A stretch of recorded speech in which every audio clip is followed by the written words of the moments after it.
Yoga for beginners, 6 tips for starting yoga for the first time. 1. Start with acceptance. Yoga is more than just a form of exercise. It's a way of existing in the world. A way of being, so to speak.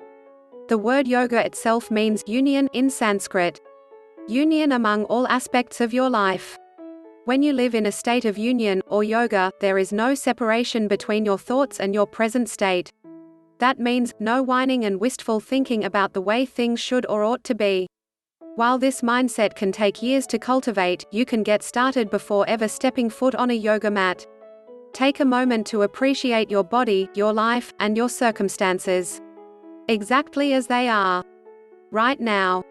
2. Release expectations. The moment you begin to practice gratitude, you will feel expectations start to slip away. Expectations such as, I should be able to touch my toes already. This looks so easy on Instagram, why can't I do it? If I'm going to practice some yoga postures, it is essential that I own a lycra wardrobe rivaling that of Jane Fonda. QI roll. Try to focus on the core of what you're doing, not the extraneous fluff. Though you may be here to try to find the best way to start yoga physically, I'm here to tell you that it's most important to start with it mentally. Get yourself into the right mindset and then the practice will evolve naturally, beautifully, and safely. 3. Understand the core of yoga. Yoga is not about extreme flexibility or contorting your muscles and spine into fancy shapes. It's about breathing, finding inner strength through meditation, and creating freedom in the body with basic yoga poses. It's truly that simple. So don't worry about losing weight or bending over backwards, those will come soon enough. Instead, understand that yoga is a process and a lifestyle. The physical practice is only one of the 8 limbs of yoga. 4. Notice your breathing. While a teacher at one yoga class may instruct students in a completely different style of breathing to the yoga studio next door, it's really all the same. While the breathing exercise itself may seem important, the most important thing to learn is awareness of breath. Whether you are taking a forceful exhale out the mouth in a Kundalini yoga class or filling your chest with fresh oxygen in a relaxing yoga pose, the connection between awareness and breath is one of the most beneficial aspects of yoga for beginners. Simply starting to notice your inhale and exhale can yield better sleep, reduced stress, and more present moment awareness. So even if you can't do some of the more complex poses, making the effort to notice the breath and to carefully guide it will have equally profound effects on your practice. Way more profound than being able to throw your foot behind your head.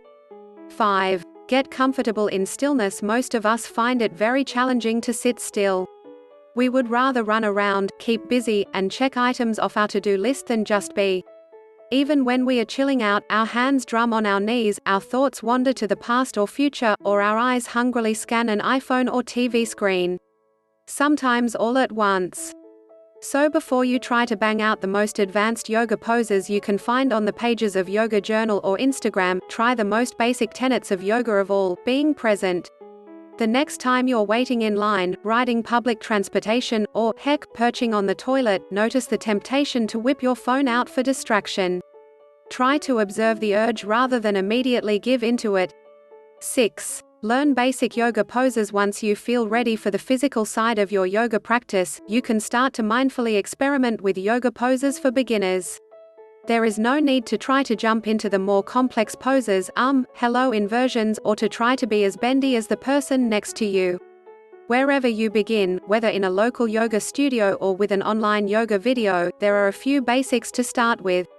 Start with postures, or yoga asana, such as downward facing dog, child's pose, and savasana. In each pose, focus on pressing your hands or feet into the floor, lengthening your spine, and relaxing your hips. If you keep this in mind as you practice, you will be working with each pose exactly as even the most devoted practitioners do. Thank you for watching the video. If you find this video useful, don't forget to subscribe to my channel for more good information.